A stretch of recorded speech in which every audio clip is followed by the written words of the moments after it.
I used to believe that being sociable meant being the loudest in the room, that I had to be funny, charming, always saying the right thing. So I tried. I forced conversations, laughed when I didn't feel like it, tried to fit in just to feel included. But deep inside, I felt like I was performing. It was exhausting. And worst of all, it didn't work. I still felt alone. Until one day, someone said something simple that changed everything. You don't have to impress people. You just have to be present. That hit me because I realized being sociable isn't about being impressive. It's about being interested. It's about being honest. It's about showing up as you are. So I tried something different. Instead of trying to be funny, I tried to be curious. Instead of trying to impress, I listened. Instead of hiding my awkwardness, I admitted it. And you know what? People responded. Because we don't connect through perfection, we connect through authenticity. When I stopped trying so hard to fit in, I started to belong. Because real connection doesn't need a script. It needs sincerity. Here's the truth no one tells you. You don't have to be the life of the party. You just have to show up with a real heart. You don't have to know what to say all the time. You just have to care. You don't have to be liked by everyone. You just have to find the ones who like you as you are. Being sociable is easier than you think because you're not starting from zero. You already have everything you need.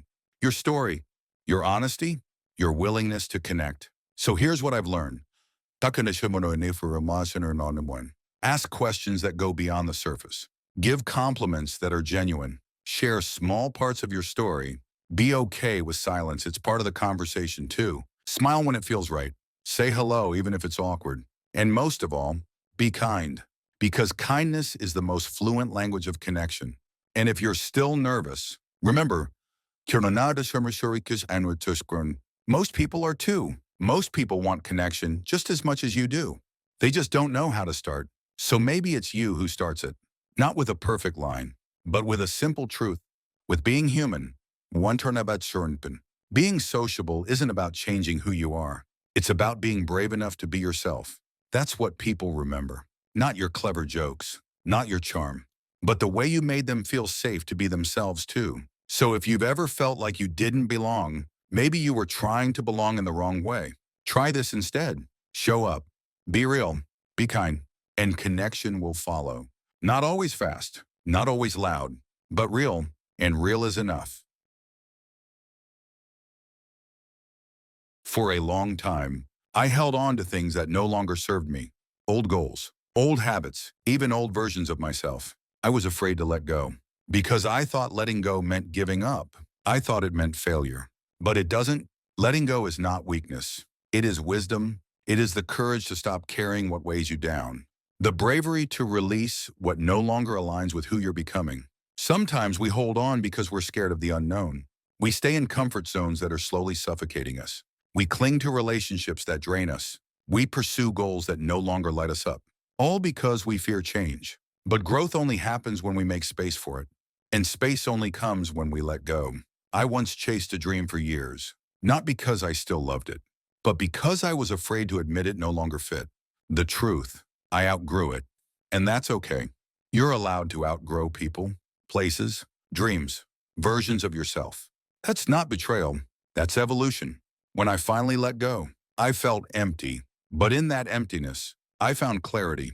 In that silence, I found peace. And in that space, something new began to grow. Letting go taught me that I don't have to prove anything. That I don't need to hold on just to look strong. True strength is in knowing when to release, when to step back, when to start again. And here's something I want you to remember.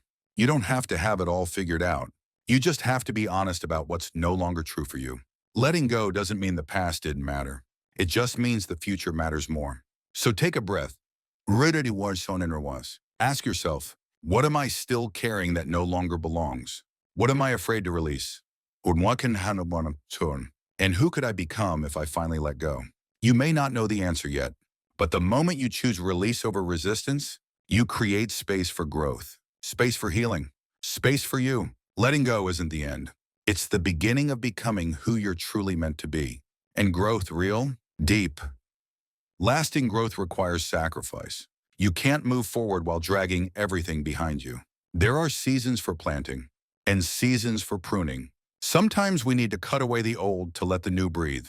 So if you felt stuck, maybe it's not because you're lazy. Maybe it's because you're still holding what wants to leave. Not everything that started with you is meant to finish with you. And that's okay. Give yourself permission to evolve, to not have all the answers, to walk away from something that once made sense but no longer does, to say, this isn't me anymore. Because every time you do, you reclaim your freedom. You take back your power.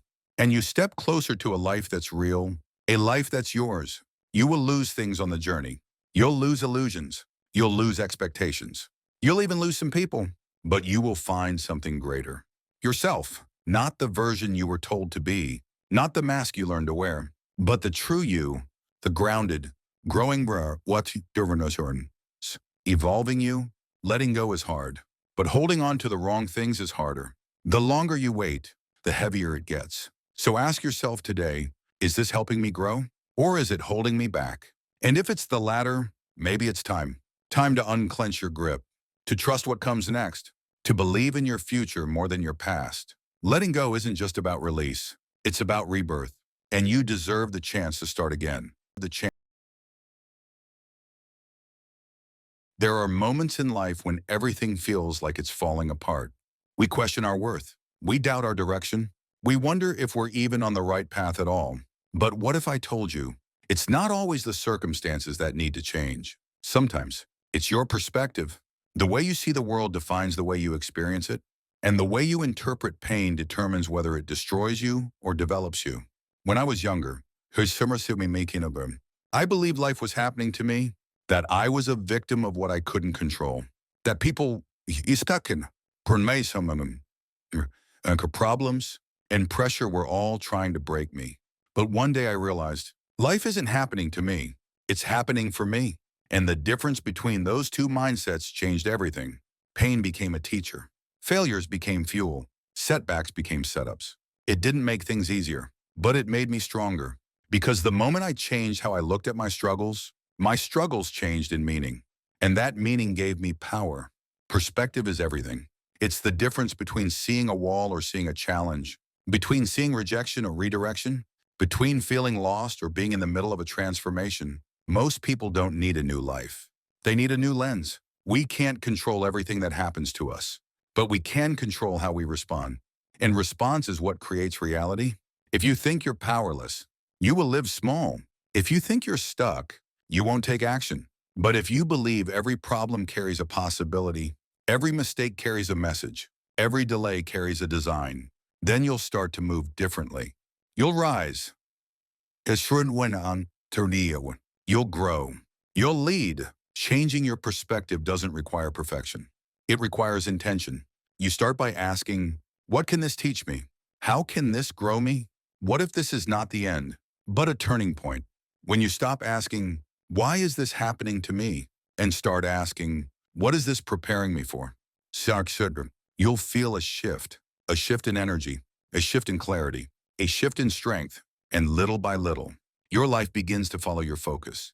What you see is what you move toward. So if you only see lack, you'll live in limitation. But if you see purpose, you'll find power. If you see possibility, you'll find paths. If you see progress, even in pain, you'll find peace.